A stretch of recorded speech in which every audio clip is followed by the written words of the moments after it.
کا امام ابو حنیفہ رحمۃ اللہ علیہ پر الزام لگانا۔ تاریخ میں اس قسم کے واقعات بہت ہیں۔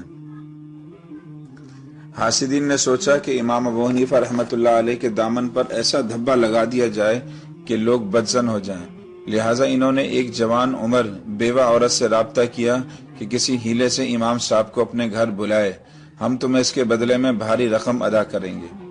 عورت بیچاری پسلتی بھی جلدی ہے اور پسلاتی بھی جلدی ہے، وہ جھانسے میں آ گئی۔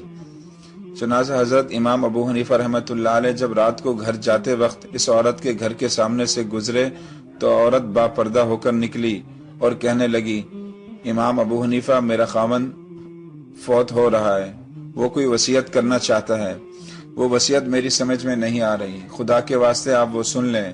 آپ گھر میں داخل ہوئے، عورت نے دروازہ بند کر دیا۔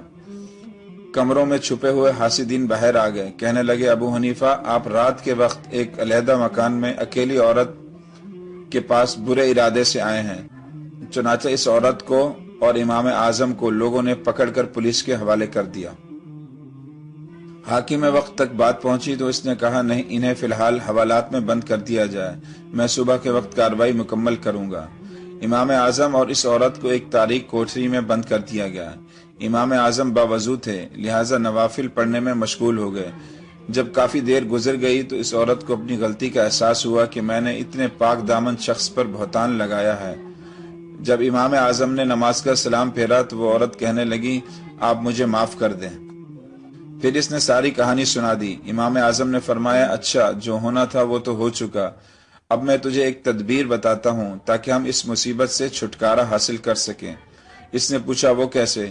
آپ نے فرمایا کہ تم اس پہرے دار کی منت سماجت کرو کہ لوگ مجھے اچانک پکڑ کر لے آئے ہیں، مجھے ایک ضروری کام سمیٹنے کے لیے گھر جانا ہے، تم میرے ساتھ چلو تاکہ میں وہ کام کر سکوں۔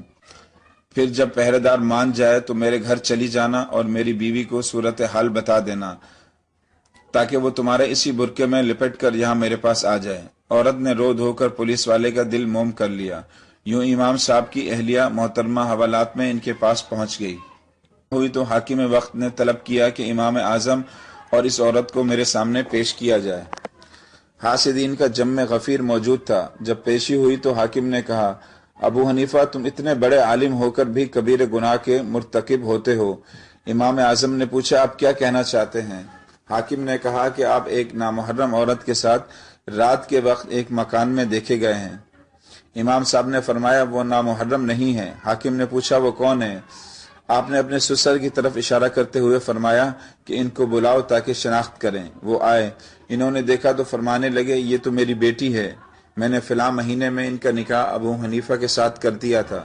چنانچہ امام صاحب کی خداداد فہم سے حاسدین کی تدبیر کارگر ثابت نہ ہوئی اور ان کی سازش خاک میں مل گئی۔